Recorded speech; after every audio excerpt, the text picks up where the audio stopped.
নমস্কাৰ। আজি যেহেতু ৰাতিপুৱাৰ পৰা বহুতে বেছি বৰষুণ হৈ আছিলে আৰু আজি মানুহজনো ঘৰত আছিলে, সেইকাৰণে ভাবিলোঁ আজি কিবা এটা বনাওঁ, একেলগে খাম আৰু এমুঠি।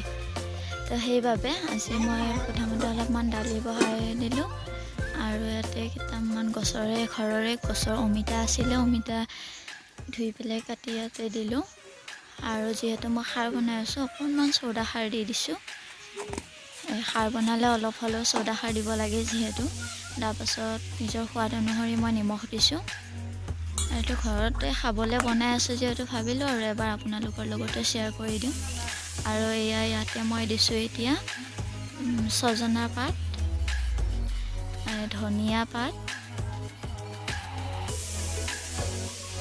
খাৰ বাৰু কোনে কোনে খাই ভাল পায় জনাবচোন।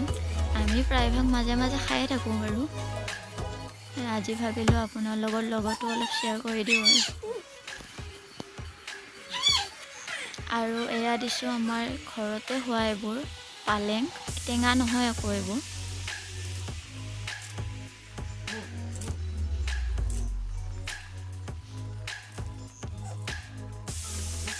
এতিয়া দিছোঁ অলপমান জিৰা গুড়ি,